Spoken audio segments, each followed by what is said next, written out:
Hi YouTube, welcome back to our channel and to our series This Christmas With Us. This is a solo video of just me today.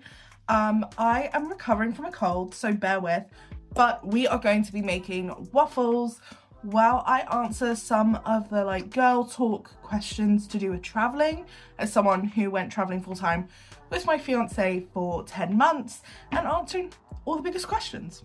So Alex is currently at an interview, which fingers crossed he gets.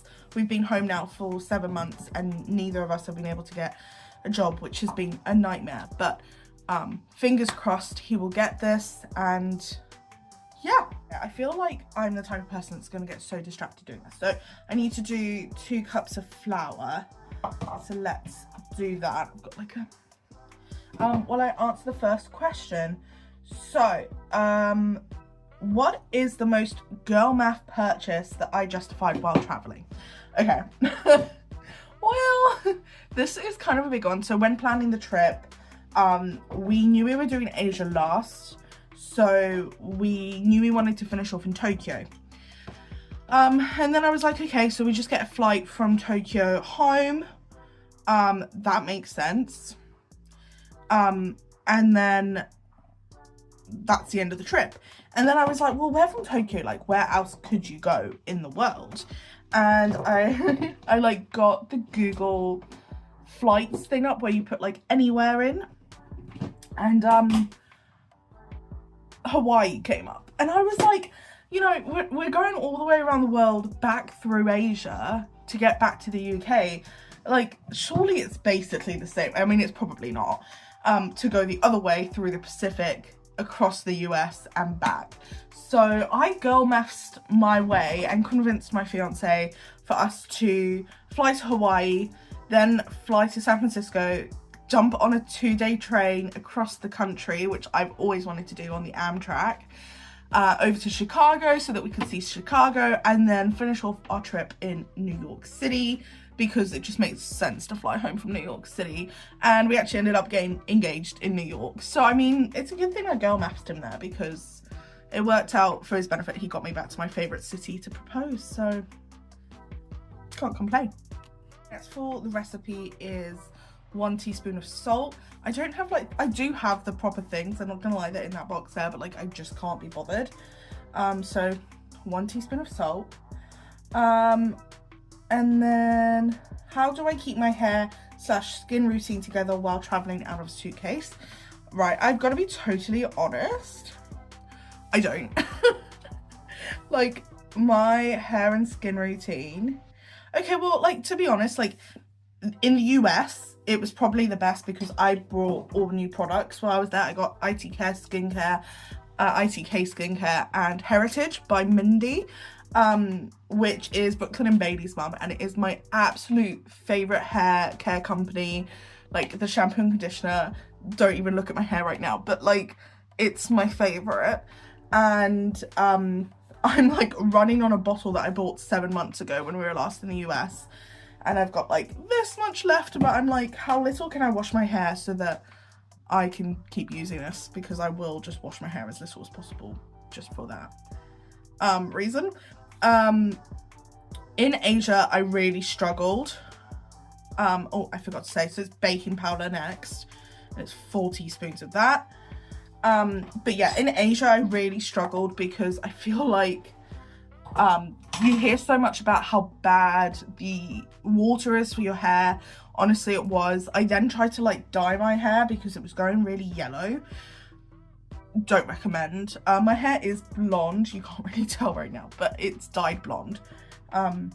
So yeah, what I will say is you can get the travel minis and then honestly just take good shampoo and conditioner with you.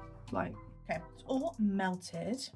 I'm gonna leave that to the side for a second and do the eggs. 2 eggs. Okay, so this is the best part, isn't it? So next question is, what is the only girls will get this travel struggle? Honestly, I don't know. I feel the only thing that comes to mind for me is I get really bad headaches. And they are, I think they're hormonal. I mean, I don't really know, but I do get really bad headaches. So I do tend to take, not a lot of paracetamol, but I do take paracetamol often, or ibuprofen, or anything like that. And in Europe, I ran out halfway through the trip, so I had to go and buy some more. And it was so expensive. The countries that I think we had to buy it in was Germany, I think. And you can't buy it from like a super, I went into not a pharmacy, but like a super drug in the UK, or like a Boots, and I tried to buy it there, and they were like, no, like you need to go to the pharmacy. And so I went to the pharmacy, and they asked me a bunch of questions to be able to buy it, and it cost €7 for a pack of 12. €7. Like, are you joking? I feel like in the UK ibuprofen is so cheap. But yeah, I was really shocked by that. And then on contrast, you go to the US and you get a tub like this big for like $5, and it's like, okay.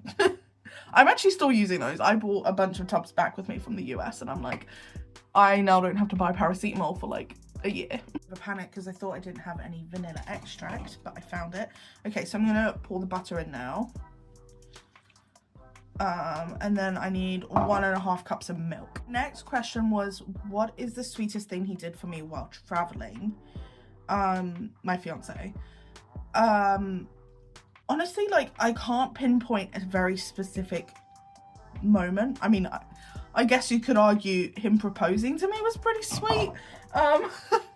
But and he got a photographer and everything. He really went full out for the proposal, which I love.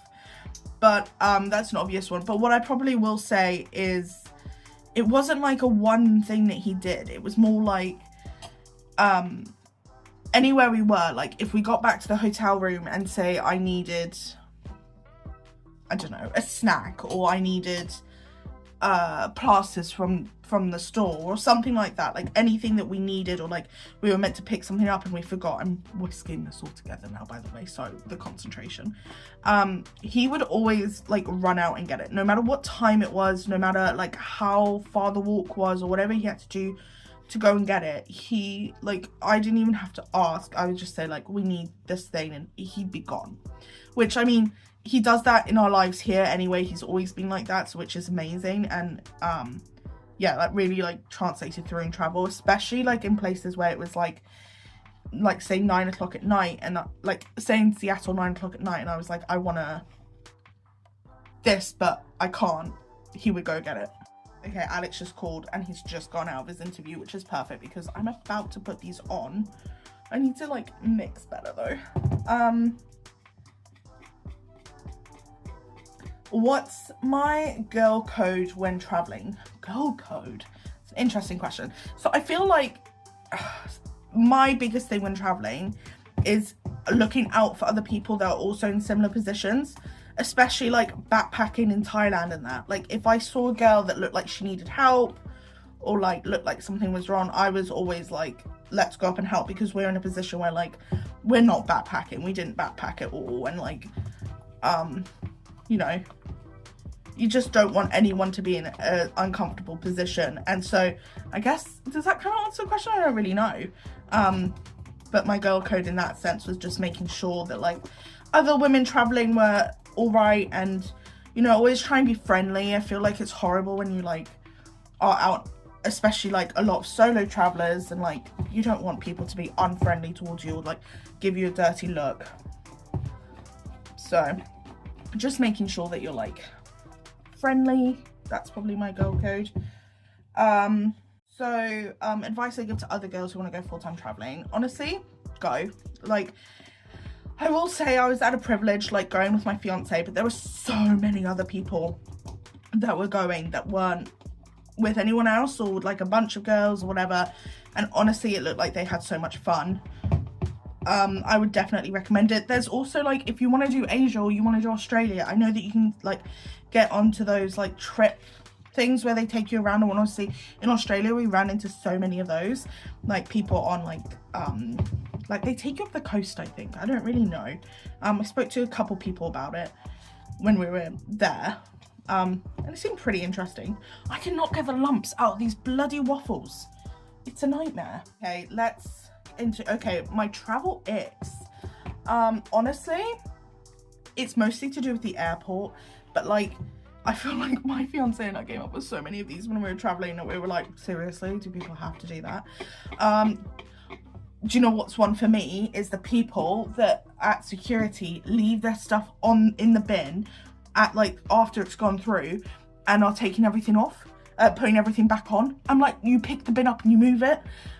That really bothers me. I don't know why. Because then you're blocking everybody else. It's like, move out the way. That's one of my biggest travel icks. And then like people getting up as soon as the plane lands, and like as soon as the gate opens, everyone stands there like, you're group 5, just wait. Like, you're not going to be able to get on the plane. This also might be controversial. I don't mind kids on a plane. That doesn't bother me at all. Like, kids have to fly too. It is what it is. It's the reality of being in spaces with other people. That doesn't faze me. Even when they start crying, I'm like, let's be honest, the crying's gonna last like a couple minutes. I've never been on a flight. I've been on flights with lots of babies, and I've never been on a flight where the crying's lasted more than like, say, 10 minutes or so. So like the crying will stop. However, it's when parents put something on the kid's iPad and they put it on full blast. Like, okay, again, I understand that kids might need an iPad to listen to something on. I understand that. But if your kid is 5 rows behind me and I can hear the full version of Despicable Me, no. Like, turn it down a little bit. Like, they don't need it that loud. I think it's controversial because I have been called out for saying that before, but like, I still stand by it. Like, I just don't think it needs to be on full blast. The machine is just warming up to make these, which I probably should have done before, but I did not. And let's see if we have any more questions. Who causes more chaos on travel days, me or him? I'm gonna say it's him, even though I know like fully well it's me, but I'm gonna say it's him. What's the biggest boyfriend travel ick, and why is it packing 3 minutes before we leave? Honestly, he doesn't pack 3 minutes before we leave. Like, he is really organized. Biggest boyfriend ick when traveling, like, honestly, I don't even think that there is any. Like, I didn't get any icks from him where I was like, that's giving me the ick. Which, I mean, is probably why we're still together. So, like, I don't know.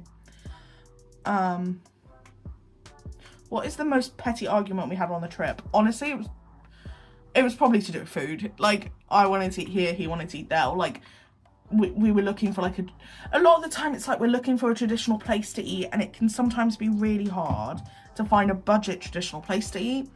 And that's usually when we would argue because we're both hungry. These are the waffles. We're done. So that is the end of the video. Okay, I ignore the quality of these waffles. They taste good, and that's all that matters. But if you would like to see what video we have coming out tomorrow, like and subscribe, and we'll see you there.